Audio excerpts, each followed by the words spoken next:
जी, तो एक छोटा सा topic vacuole MDCAT class से पढ़ेंगे। बेसिकली ये जो वैक्यूल है ये 2020 में इंक्लूड किया गया टॉपिक है।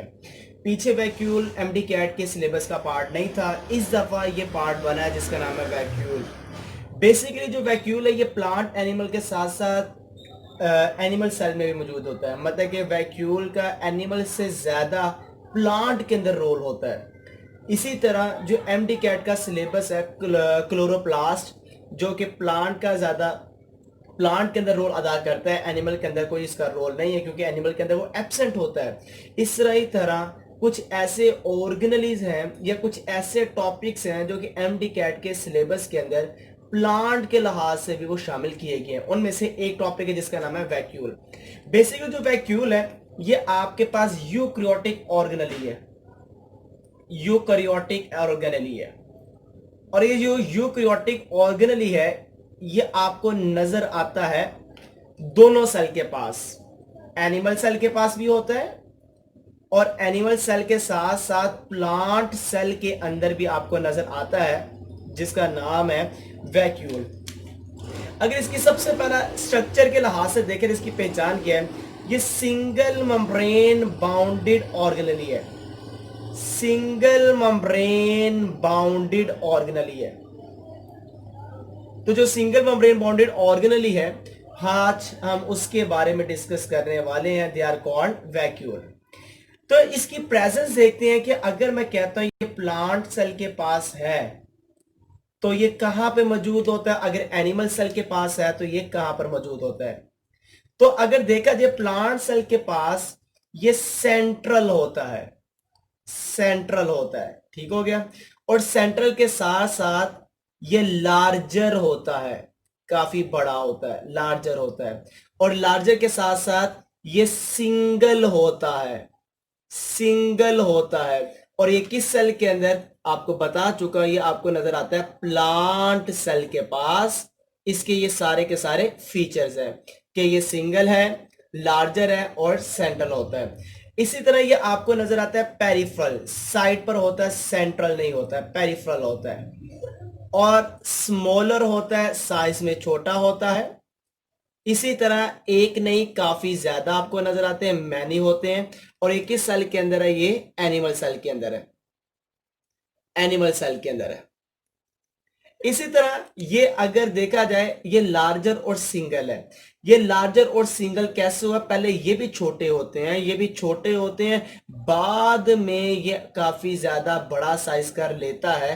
पहले छोटे होते हैं बाद में बड़ा होता है। वो कैसे बड़े होते हैं, ये लार्जर होता है और सिंगल होता है। इसकी सबसे बड़ी रीजन ड्यू टू क्वालिसेंस। ये क्वालिसेंस की वजह से, ड्यू टू क्वालिसेंस की वजह से ये अपने साइज को बढ़ाता है। क्वालिसेंस कहते हैं फ्यूजन की वजह से, फ्यूज होने की वजह से। जैसे पहले ये भी छोटे साइज में होते हैं, स्मॉलर साइज में होते हैं। और स्मॉलर साइज आपको उस वक्त नजर आते हैं जब प्लांट सीडलिंग स्टेज पे होता है। सीडलिंग स्टेज कहते हैं जब ये बीज से अभी अभी निकला है, नन्हा सा प्लांट, उस वक्त ये छोटे छोटे वैक्यूल को रखता है। जब ये सीड से निकला हुआ नन्हा सा प्लांट ग्रो करता है, डेवलप होता है, बड़ा होता है, तो आपको पता है बड़ा होने के बाद वो चला जाता है अडल्ट स्टेज के अंदर। प्लांट अडल्ट स्टेज में चला जाता है। तो अडल्ट स्टेज के अंदर यही जो वैक्यूल छोटे छोटे हैं ये आपस में फ्यूज होते हैं, फ्यूज होते हैं। और फ्यूज होने के बाद ये एक वैक्यूल की शक्ल में आ जाता है। और एक वैक्यूल बड़ा सा जो बन जाता है वो सेंट्रल पोजीशन पे आ जाता है। ये इस तरह से एक लार्जर वैक्यूल बन जाता है। और ये आपको अडल्ट स्टेज में सिंगल, लार्जर, सेंट्रल पोजीशन पे नजर आता है। सीडलिंग स्टेज पे ये छोटे होते हैं मगर बाद में अडल्ट स्टेज में पूरी उम्र ये लार्जर साइज में सेंट्रल में नजर आता है। इसका जो रोल है, रोल अगर वैक्यूल का रोल देखा जाए तो इसका काफी ज्यादा रोल है। ये साइट ऑफ स्टोरेज है, site of storage animal cell के अंदर और प्लांट सेल के अंदर भी। ये वाटर को स्टोर करता है, वाटर इसके अंदर स्टोर होता है। सेल प्रोडक्ट, जितना भी सेल का प्रोडक्ट होता है उसको भी स्टोर करता है। इसी के साथ साथ मेटाबोलाइट्स, जितने भी मेटाबोलाइट्स होते हैं इनको भी ये स्टोर करता है, जिसका नाम है वैक्यूल। वैक्यूल टर्जिडिटी, ये प्रोवाइड करता है प्लांट को, provide turgidity, turgidity to plant cell. तो प्लांट सेल को फटने वाली हालत में टर्जिड जो रखता है वो वैक्यूल रखता है। इसी की तरह ये प्रोवाइड करता है रिजिडिटी, सख्ती देता है, सख्त बना देता है, provide rigidity to plants leaf. तो जो प्लांट्स लीफ है उसको रिजिडिटी बनाना ये भी वैक्यूल का रोल है। इसी तरह help in transportation, help in transportation, material transportation. तो जो मटेरियल की ट्रांसपोर्टेशन है, मटेरियल को एक जगह से दूसरी जगह पे लेके जाना, प्लांट सेल के अंदर वो भी जो मदद देता है वो आपको नजर आता है, वैक्यूल होता है।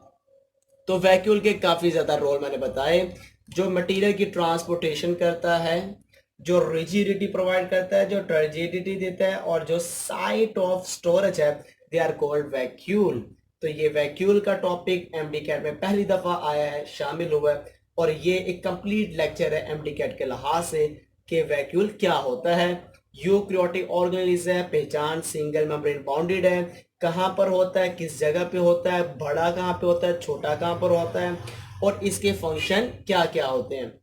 इसी लेक्चर के अंदर मैं कुछ ऐसी टर्मिनोलॉजी आपको बताना चाहूंगा कि वो टर्म हम कहां कहां पे यूज करते हैं। मतलब कि वैक्यूल का टॉपिक खत्म हो गया, वैसे एक एक्स्ट्रा 2-3 पॉइंट आपको बताना चाहूंगा एमडी कैट के लिहाज से, जो कि वैक्यूल के नहीं है, वैसे आपको पीछे आपने लेक्चर पढ़ चुके हैं वो।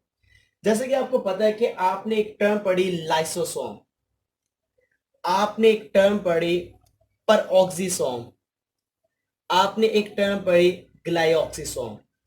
बेसिकली एमडी कैट के इस साल में ग्लाइऑक्सीसोम और परऑक्सीसोम शामिल नहीं है, लाइसोसोम शामिल है। हम कहते हैं टर्म माइक्रोबॉडीज।